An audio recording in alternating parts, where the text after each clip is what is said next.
el Señor nos ha convocado para poder, a ver, ¿cuántos están de ayuno? Levanten la mano, todos los que estamos de ayuno. Muy bien, gracias a Dios. Los que no están de ayuno, no se preocupen, participan igual del programa, son bienvenidos y el Señor está disponible siempre para todos nosotros.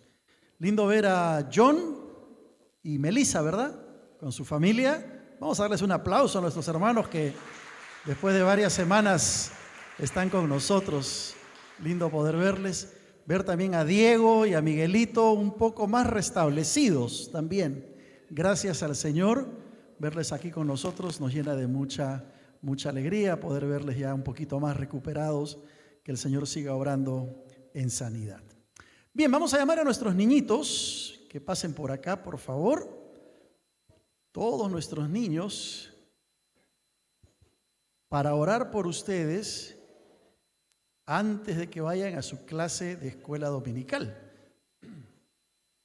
¿Dónde están? Aquí están, viniendo todos felices y contentos. Corriendo viene. Muy bien. Vamos a orar por ellos, pidiendo la bendición del Señor.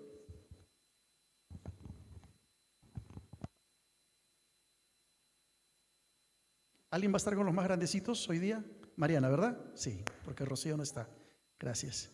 Pasa, Mariana, vamos a orar por ellos y pedir que el Señor les esté bendiciendo en esta clase. Mariana, ¿quieres orar? Sí, ya que estás acá.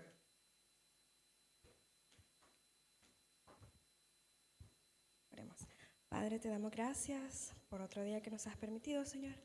Gracias por la oportunidad de tener a los chiquitos aquí presentes, Señor, y tener la oportunidad de ser todos reunidos. Padre, Señor, háblanos a través de tu palabra, Señor. Ayúdanos a crecer y a obedecerte, Señor, y ayúdanos a poder compartir tu amor y compartir tus enseñanzas con los más pequeños de la iglesia. En el nombre de tu Hijo amado, Cristo Jesús. Amén. Gracias, Mariana. Fuerte aplauso para nuestros niños.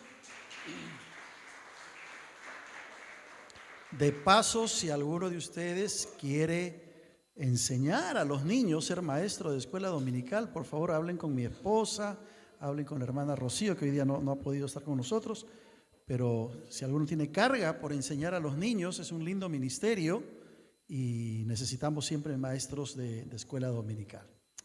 Muy bien, hermanos, el día de hoy estamos día de ayuno y oración, como lo hemos dicho, buscando al Señor. Luego de nuestro culto vamos a tener un pequeño receso de unos cuantos minutos, tal vez unos 10 minutos, y luego entramos a un programa especial de ayuno hasta las 3 de la tarde, ¿ya?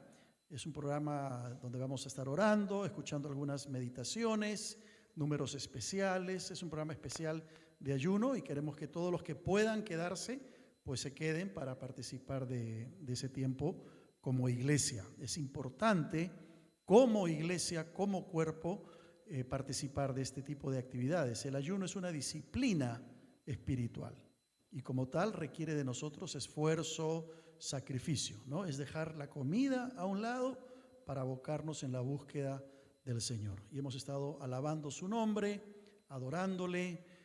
Ahora vamos a escuchar la palabra, más tarde vamos a estar orando, porque queremos que eso vaya reforzando nuestra vida espiritual, que tanto necesitamos, tanto bien nos hace estar cerca del Señor, ¿verdad? Tenemos para disfrutar de la comida más tarde, durante la semana, en fin, pero es bueno poner eso a un lado para enfocarnos en lo que Dios quiere de nuestra vida espiritual de cada uno de nosotros. Hoy vamos a empezar una serie que va a durar 7 semanas, 7 mensajes, que son justamente los mensajes que encontramos en el libro del Apocalipsis, en el capítulo 2 y el capítulo 3, que tiene que ver con los mensajes dados a las iglesias en el Asia Menor. Entonces, el día de hoy vamos a empezar con una introducción y luego vamos a entrar a ver el mensaje que el Señor le da a la iglesia de Éfeso, que es la primera iglesia de la que encontramos en estos pasajes de Apocalipsis capítulo 2 y capítulo 3. Cuando hablamos de estas iglesias, tenemos que recordar que estamos hablando o el Señor nos está hablando a nosotros mismos, porque corremos el riesgo de pensar, este es un mensaje para la iglesia de Éfeso en el primer siglo de la era cristiana y no tiene que ver nada conmigo. No. Cada uno de los mensajes que vamos a ver a lo largo de las siguientes semanas tiene que ver con la vida del cristiano. Es Dios mismo hablándote sobre diferentes temas que vamos a ir tocando, porque tú y yo somos parte de la iglesia. Por ejemplo, el mensaje a Éfeso lo hemos titulado La iglesia sin amor, o la iglesia que perdió su primer amor, la iglesia que de alguna manera dejó de lado a su Señor, que empezó muy bien, pero con el transcurrir del tiempo se fue enfriando, y de eso vamos a hablar. Pero hay que entender en primer lugar que las cartas a las 7 iglesias son una unidad que encontramos en el libro del Apocalipsis, una unidad de 7 dentro de todo el libro del Apocalipsis. Por ejemplo, se habla de los 7 sellos, se habla de las 7 trompetas, más adelante se va a hablar de las 7 copas de ira. El número 7, que tiene que ver con un número que identifica la perfección, lo completo, la plenitud de Dios como un todo. Y estas 7 cartas, dadas a 7 iglesias diferentes en el Asia Menor, constituyen una unidad que tienen un mensaje actual. Vuelvo a repetir, que tienen un mensaje pertinente para nosotros el día de hoy. Obviamente en Asia hubo más de 7 iglesias, pero por alguna razón el Señor permitió que encontráramos 7 iglesias en el Nuevo Testamento, en el Apocalipsis, que nos dejan una lección a cada uno de nosotros. Ahora, cuando miramos el capítulo 1, que es el contexto del pasaje, y ustedes de paso van a notar que esta serie de mensajes son mensajes que llamamos mensajes expositivos, porque entramos a analizar el texto bíblico. Los mensajes que hemos dado aquí sobre la familia han sido mensajes temáticos.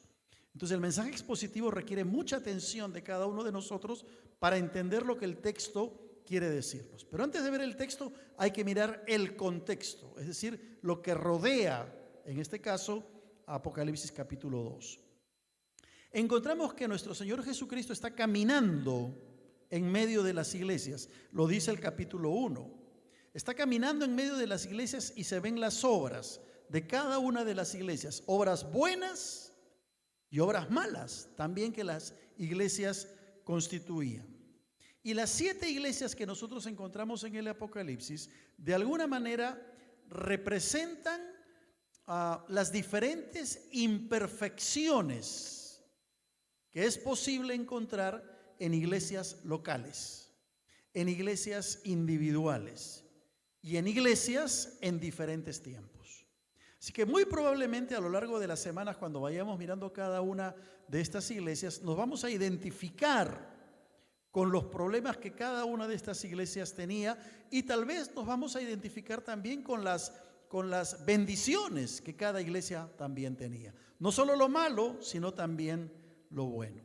Y en ese sentido, las iglesias nos dan un modelo contra el cual podemos medir nuestra vida y, ¿por qué no?, medir también nuestra iglesia, a fin de ver qué debilidades tenemos y qué fortalezas tenemos y cuál debe ser el remedio para nuestras debilidades. ¿Se entiende, verdad? ¿Se entiende lo que estoy queriendo decir? Todo esto a manera de introducción, porque es importante que nosotros nos enfoquemos bien en lo que es no solo el contenido de las cartas, sino también cómo las cartas son presentadas. Por ejemplo, a ver, no me está funcionando, ahí está. Las 7 partes de la carta. Las cartas tienen 7 partes. Las 7 cartas tienen 7 partes. Empiezan todas ellas con un saludo al ángel de la iglesia, que como vamos a ver más adelante, el ángel de la iglesia viene a ser al pastor de la iglesia. En Éfeso, en Esmirna, Tiatira, había un pastor ubicado y el mensaje es para cada uno de ellos. Luego del saludo encontramos una referencia a Cristo, es decir, cómo Cristo se presenta a cada una de estas 7 iglesias. Se presenta de diferentes maneras.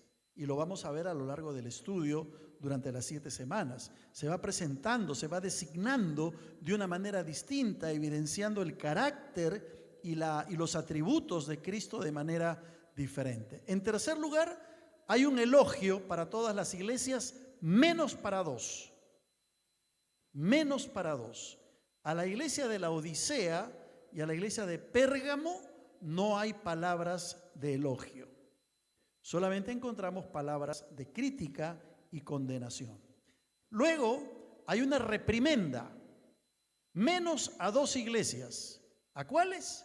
A la iglesia de Filadelfia y a la iglesia de Esmirna. A estas iglesias no encontramos que haya una reprimenda de parte del Señor hacia ellos.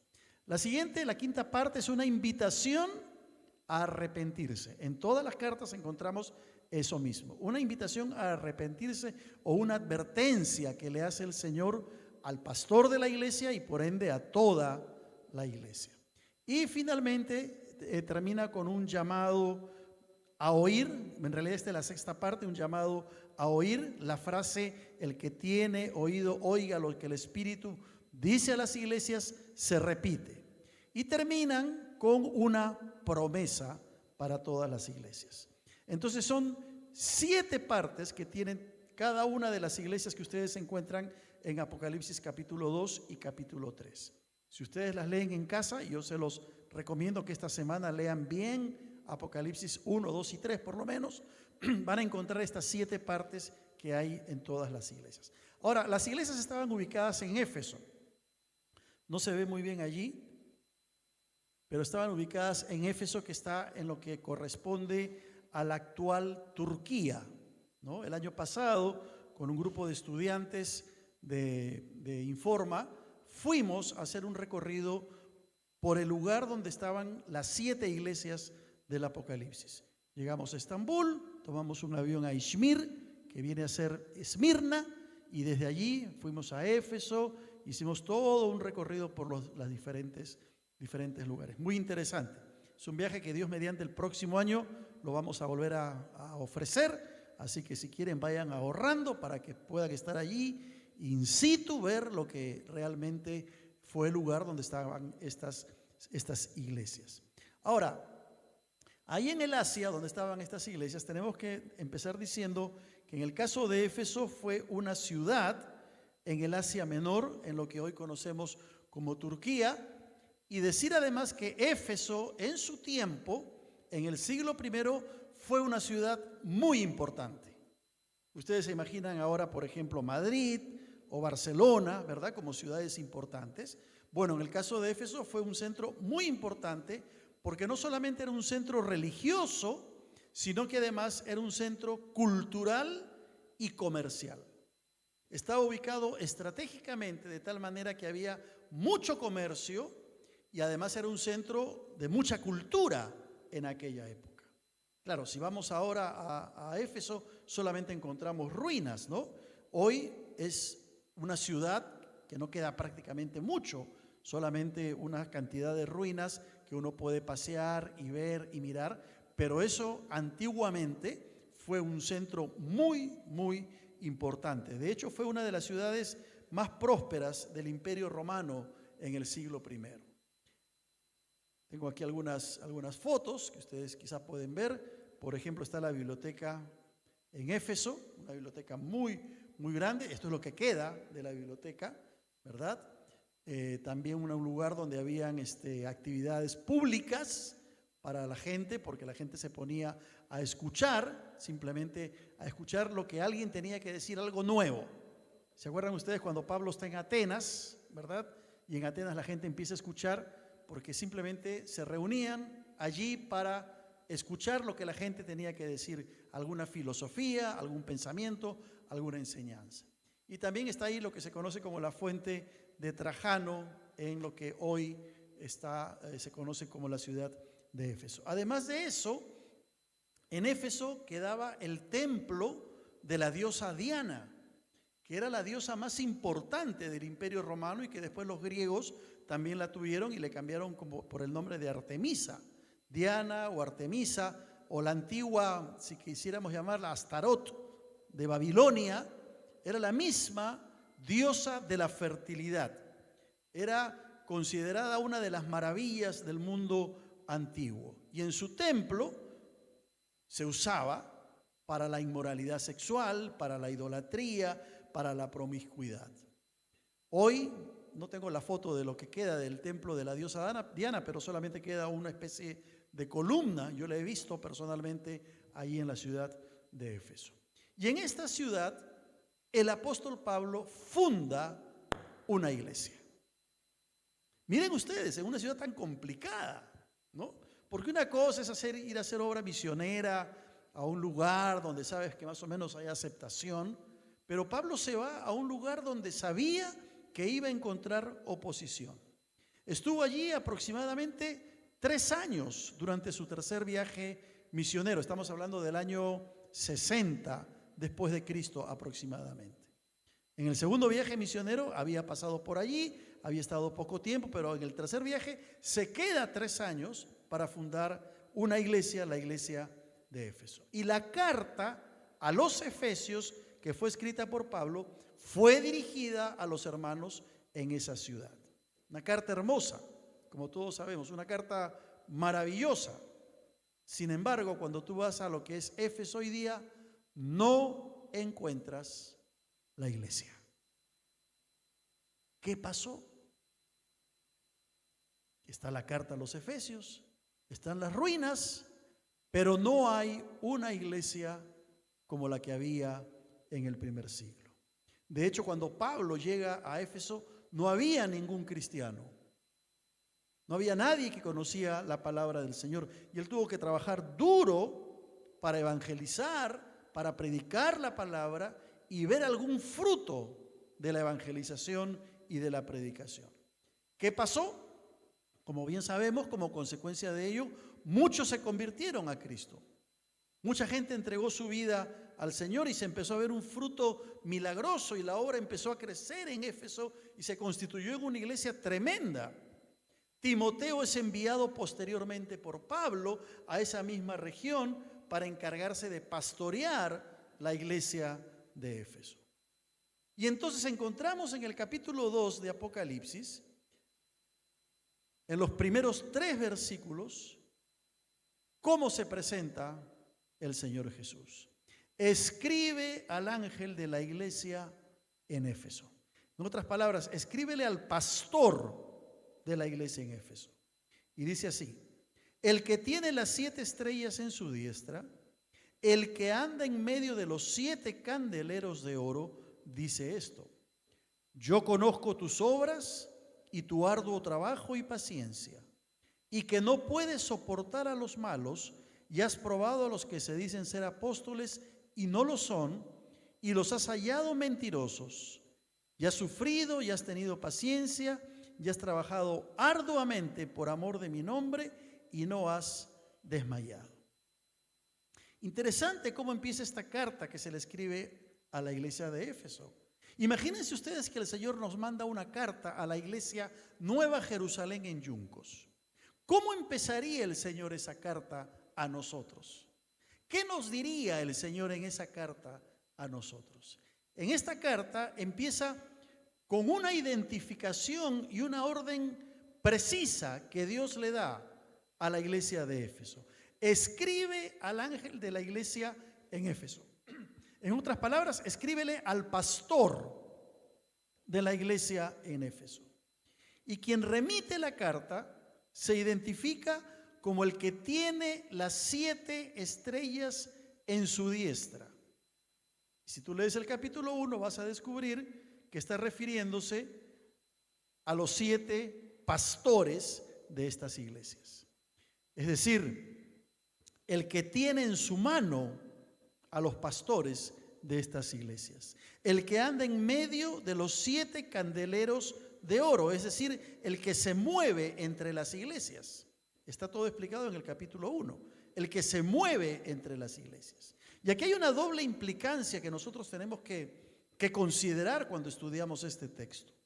Primero, Dios es el que tiene en su mano a sus pastores. Esa es la primera implicancia. Dios se encarga de poner y quitar a sus pastores. de poner y quitar a sus ministros. Dios es quien los guía, Dios es quien los gobierna, Dios es quien los usa, Dios es quien los bendice. Eso es lo primero que encontramos aquí. Pero en segundo lugar, vemos que Dios es un Dios soberano sobre cada iglesia, porque dice que Él se mueve en la iglesia. Yo recuerdo cuando me convertí, nuestro pastor solía decir que si nosotros pudiéramos ver lo que pasa en las esferas celestiales, veríamos la lucha entre los ángeles de Dios y los ángeles de Satanás, la lucha espiritual, si pudiéramos ver lo que sucede. Pero también podríamos ver el obrar de Dios y Dios moviéndose en cada corazón de los que estamos aquí presentes. Esa es la implicancia que encontramos en esta carta a los Efesios, como Dios soberano. Ahora, ¿cómo empieza la carta a los Efesios? Empieza con una nota de alabanza a los hermanos. Mire el versículo 2, yo conozco tus obras, tu arduo trabajo y paciencia, que no puedes soportar a los malos, que has probado a los que se dicen ser apóstoles y no lo son, y los has hallado mentirosos. Has sufrido, has tenido paciencia, has trabajado arduamente y no has desmayado. Esas son las palabras de elogio para la iglesia de Éfeso. Y como decíamos, todas las iglesias reciben palabras de elogio, menos Esmirna y Pérgamo. Y por lo que podemos ver, Éfeso, diríamos, es una iglesia parecida a muchas, en el sentido de que era una iglesia de sana doctrina, cuidaba el púlpito, era una iglesia que perseveró bajo la adversidad. Recuerden ustedes que era una época de mucha persecución. No fue problema para la iglesia el mundo, no fue problema para la iglesia la persecución. Era una iglesia que se mantenía fiel. A la iglesia se le reconoce su trabajo, dice, has trabajado arduamente. Es como que el Señor venga a Yuncos, ¿no?, y nos diga, yo conozco el trabajo de ustedes, que son gente esforzada, que están dispuestas a servir, que están trabajando duramente por amor de mi nombre. Se le reconoce además a la iglesia de Éfeso un celo espiritual, porque dice que no podían soportar a los malos y a aquellos que se llamaban apóstoles. Es decir, hasta aquí encontramos una iglesia digna de ser alabada. Una iglesia que al parecer todo marchaba bien. Y hoy en día encontramos iglesias como nuestra iglesia, que es una iglesia que trabaja duro, donde somos pacientes, donde tenemos un celo espiritual, donde cuidamos la doctrina, donde cuidamos la palabra. Es una bendición. Y quizá el Señor nos mira como miraba a la iglesia de Éfeso y dice, ustedes de la iglesia de Yuncos también tienen todo esto que tenía la iglesia de Éfeso. Y tiene palabras de elogio para nosotros. Pero ahí no queda todo. El versículo 4 en adelante dice, pero tengo contra ti, ay, qué palabras tan duras. Tengo contra ti que has dejado tu primer amor.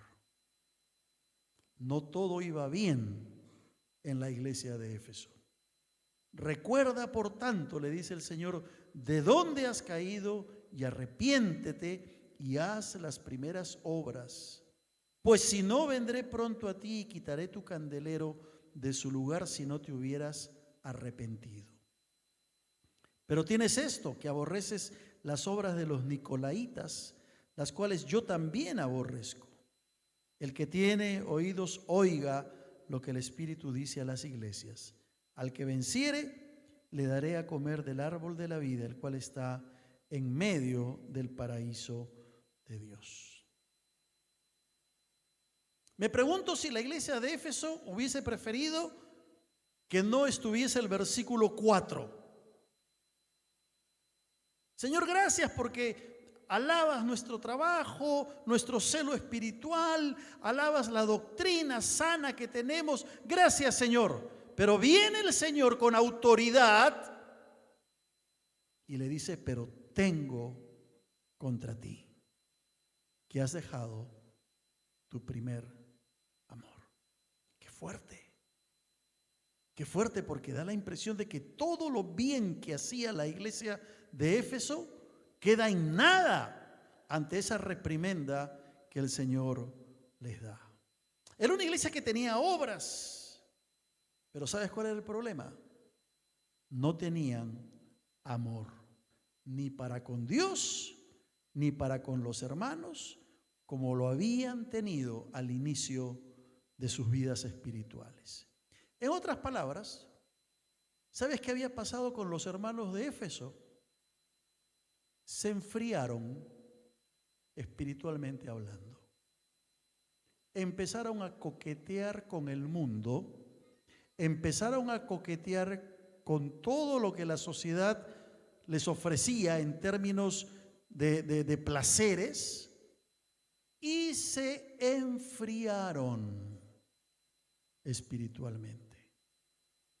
La palabra que se usa aquí para amor es la palabra ágape, que habla de ese amor hacia Dios profundamente comprometido. Y el problema con los hermanos de Éfeso es que habían dejado de amar a Dios como cuando lo amaron, cuando recién se convirtieron.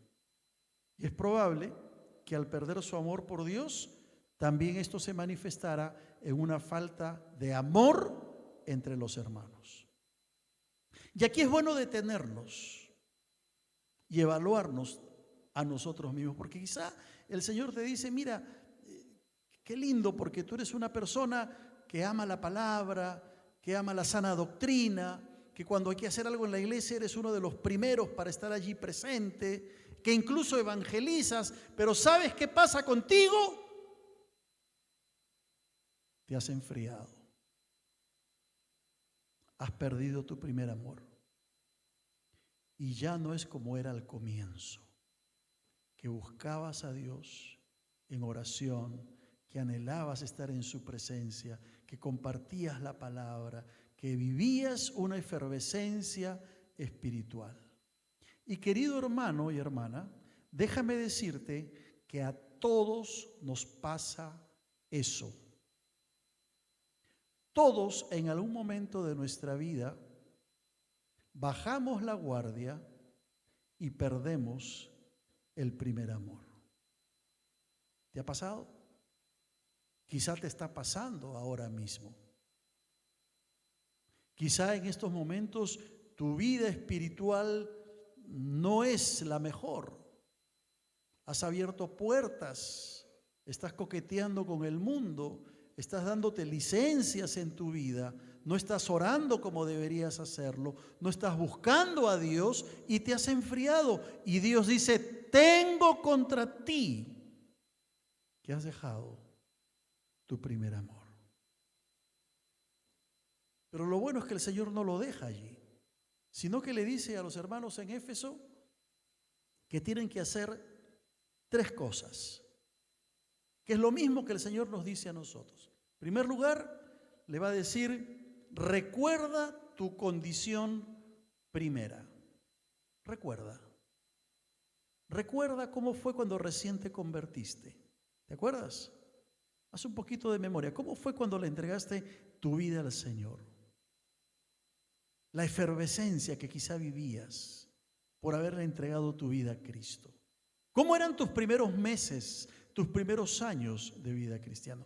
Lo mismo el Señor nos dice a nosotros, recuerda tu condición primera. ¿Cómo eras apartado de Dios en pecado, pero cómo Cristo te cambió? Recuerda. Luego le va a decir, arrepiéntete. Porque no basta con recordar y decir qué lindo cómo era mi vida cristiana antes, sino está hablando de un arrepentimiento. Y cuando hay arrepentimiento es porque ha habido pecado. Y le dice en tercer lugar, haz las cosas que hacías al principio. 3 cosas para hacer que el Señor le dice a los hermanos en Éfeso y que nos lo dice a nosotros también el día de hoy. Recuerda, por tanto, de dónde has caído y arrepiéntete y haz las primeras obras. Recuerda tu condición primera.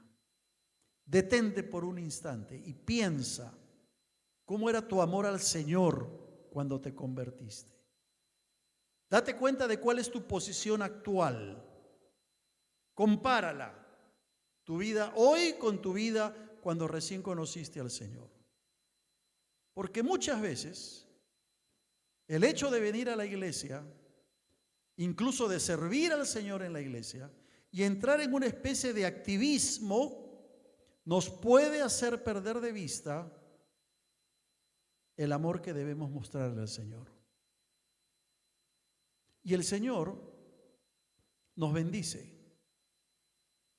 Y a veces nosotros amamos más la bendición que al Dios que da la bendición.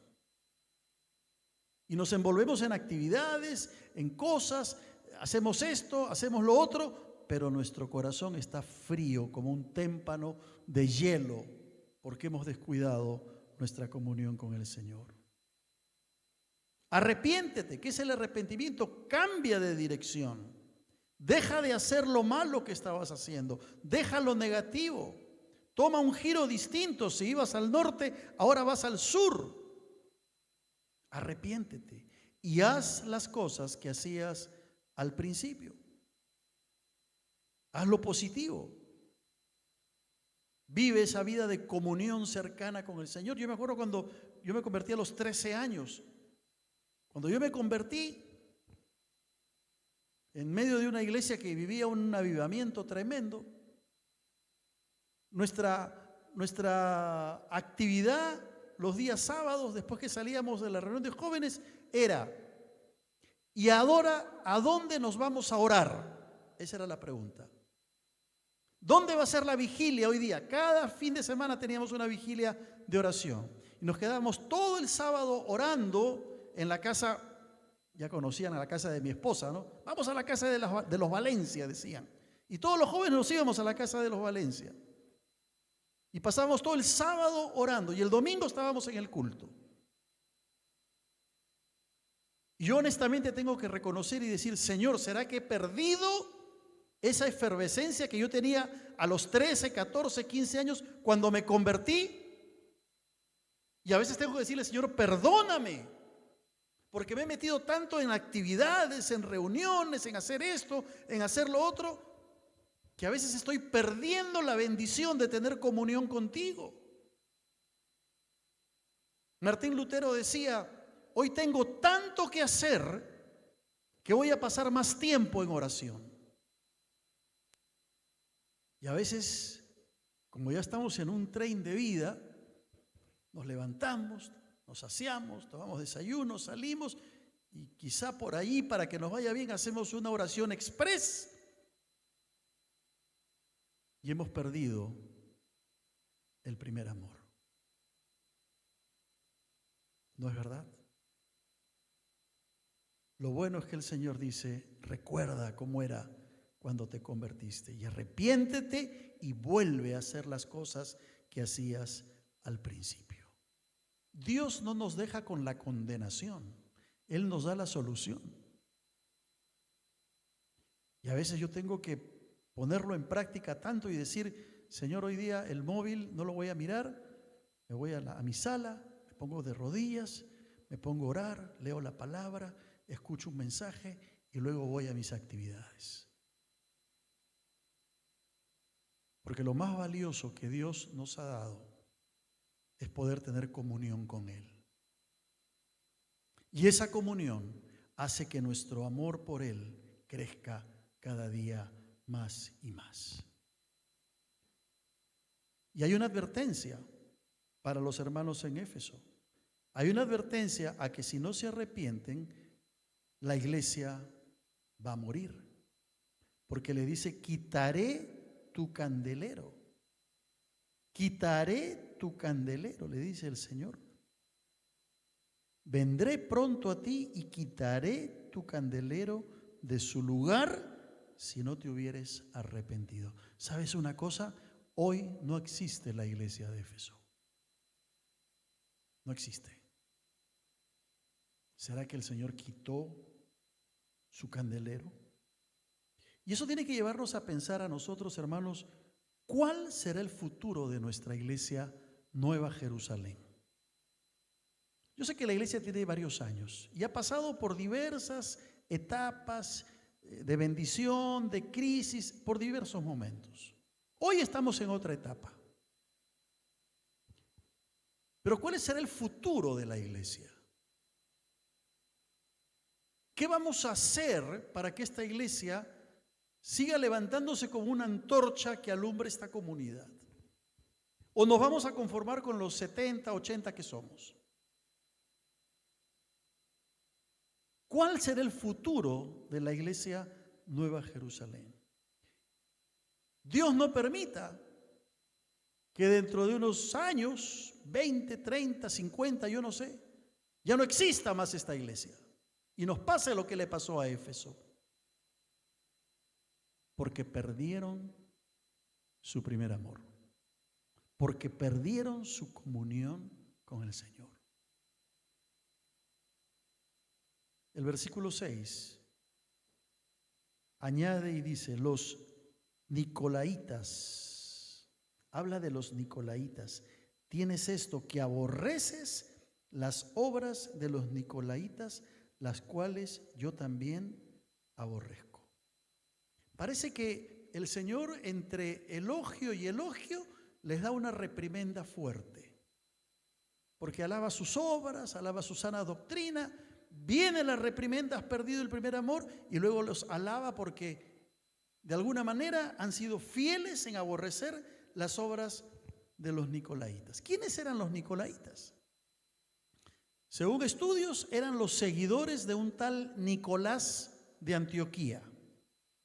No se conoce mucho acerca de este Nicolás ni de los nicolaitas. Vuelve a aparecer en el versículo 14 y 15, cuando se le predica a la iglesia de Pérgamo, ¿no? Tienes a los que retienen la doctrina de los nicolaitas, la que yo aborrezco. Y en el 14 se les hace una comparación con este dios Balaam, ¿no?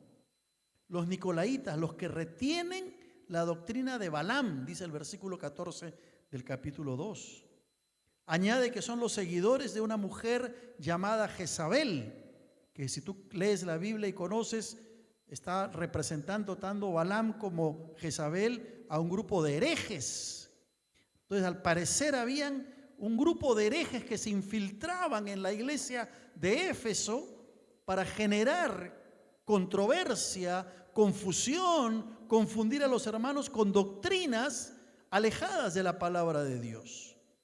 Y aquí hay un juego de palabras, ¿no? Porque tanto la palabra Nicolaus como la palabra Balaam, una que viene del griego y la otra del hebreo, significa conquistar al pueblo. Entonces parece que estos nicolaitas, que era un grupo de gente que seguramente asistía a la iglesia de Éfeso, estaban tratando de conquistar a los creyentes con doctrinas equivocadas, con doctrinas erradas. Y eso tiene que llevarnos a una reflexión también a nosotros, porque a veces en las iglesias locales o alrededor de las iglesias locales hay hombres y mujeres que hacen obras tipo nicolaitas, tipo Balaam, es decir, obras malvadas. Gente que se infiltra para causar división, gente que se infiltra para generar malestar entre los hermanos, levantar acusaciones falsas, etc. ¿Qué hizo la iglesia de Éfeso? No toleró a este tipo de gente y Dios se encargó de echarlos. Y esa es una lección para nosotros, porque gracias al Señor en nuestra iglesia Nueva Jerusalén no tenemos ese tipo de infiltrados hoy. Y tenemos que orar como iglesia para que Dios cuide a su iglesia. Pero si aparecieran esos infiltrados, Dios se va a encargar de echarlos. Toda iglesia pasa por este tipo de situaciones. Termina el mensaje a Éfeso diciendo: el que tiene oído, oiga lo que el Espíritu dice a las iglesias. Y eso nos habla de un desafío personal para cada uno de nosotros que somos parte de la iglesia y una invitación general a todos a que escuchen las palabras de este libro, las palabras de Dios. La frase "el que tiene oído" se repite más adelante en el Apocalipsis, por ejemplo en el capítulo 13, en el versículo 9, si alguno tiene oído, oiga. Oiga lo que el Espíritu dice a las iglesias.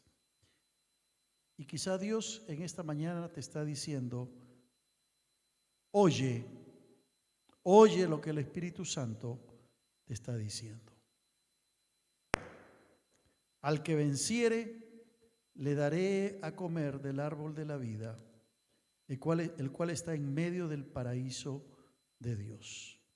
Y una vez más, el Señor presenta un desafío personal en medio de lo corporativo, en medio del cuerpo que es la iglesia. Es un mensaje para la iglesia, pero tú y yo somos parte de la iglesia. Y es un mensaje también para nosotros. Las promesas a los que vencen. Al que venciere, le daré a comer del árbol de la vida, el cual está en medio del paraíso de Dios. El árbol de la vida es un tema que se repite en el Apocalipsis, en el capítulo 22 más adelante. El libro de la vida igualmente es un tema que vuelve a darse en el libro del Apocalipsis. Y aquí no estamos hablando de que es posible perder la salvación o no. Aquí lo que estamos hablando es de la advertencia que el Señor le hace a la iglesia de Éfeso y la promesa de que si vencen, entonces hay una promesa de vida eterna. Las recompensas de Dios son parte de los propósitos que Dios tiene para nosotros, hermanos. Dios tiene para cada uno de nosotros propósitos hermosos y tiene recompensas para nosotros. Nos motivan, nos llevan a mirar al Señor como el vencedor. Éfeso había trabajado duro, había tenido paciencia, había cumplido con sus labores de iglesia, no se habían cansado, estaban trabajando fielmente, pero en la vida interior, en la vida personal, los hermanos de Éfeso habían sentido la presión y el corazón se había enfriado. ¿Cómo está tu corazón? ¿Cómo está tu corazón? ¿Cómo está tu vida de comunión con Dios? Y mira, no estoy hablando de emocionalismos, porque emocionarse es muy fácil. Emocionarse es muy fácil. Hoy podemos estar aquí, levantamos nuestras manos, lloramos, nos ponemos de rodillas, pero si tú sales y no tomas decisiones concretas respecto de tu vida espiritual, todo eso que viviste en el templo no te sirvió de nada. ¿Que podemos emocionarnos cuando el Señor toca nuestro corazón? Claro que sí, claro que sí. Pero eso tiene que estar respaldado por una vida de obediencia, una vida de cercanía a Dios, una vida de comunión con el Señor. Por eso déjame preguntarte, ¿cómo está tu vida espiritual delante de Dios? No me lo digas a mí. Si tuvieras que calificarte entre 0 a 10, ¿qué nota te pondrías en tu vida espiritual? ¿Qué en cuanto al fervor y al amor que tenías al comienzo cuando conociste al Señor? Pregúntate si solamente estás haciendo cosas y te has olvidado de ser alguien para Cristo. No vaya a ser que el Señor nos dé la misma reprimenda que le dio a los hermanos en Éfeso. Tengo contra ti que has perdido tu primer amor. Cuando uno pierde su primer amor es sin duda porque ha caído en una rutina espiritual. ¿Estás viviendo en una rutina espiritual? ¿Ya no oras? ¿Ya no lees la palabra? ¿Vienes a la iglesia el domingo? Porque bueno, si no voy, ¿qué va a decir el pastor? ¿Es eso lo que te motiva a venir a la iglesia? ¿Estás viviendo durante la semana ese anhelo de un encuentro personal con Dios cada día? Cada día. Antes de ir a trabajar, antes de mandar a los chicos al colegio, antes de ponerte a cocinar, estás teniendo tu tiempo con el Señor. No vaya a ser que el Señor nos diga, sí, todo está muy bien, pero ¿sabes qué? Tengo contra ti que has perdido tu primer amor. Y cuando perdemos el amor hacia Dios, perdemos también el amor entre nosotros, como una consecuencia lógica. Muchas veces las iglesias se dividen porque la razón de fondo es que los creyentes perdieron su amor a Dios. Perdieron su amor a Dios. Y pregúntate si has perdido la capacidad de asombrarte ante las maravillas de Dios, ante lo que Dios quiere hacer con tu vida y a través de tu vida. Que el Señor nos ayude. Amén. Que el Señor nos ayude a poder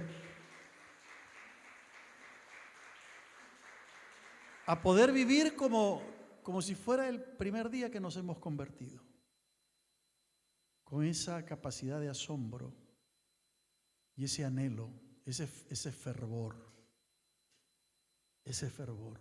La vida cristiana siempre tiene que ir para arriba, no puede ir para abajo. Si está yendo para abajo en tu vida, hay algo que tienes que hacer. Recuerda tu condición, arrepiéntete y haz las primeras obras. Amén. Que el Señor nos ayude a todos. Nos ponemos de pie para orar. Despedimos a nuestros amigos y hermanos que nos siguen por las redes sociales.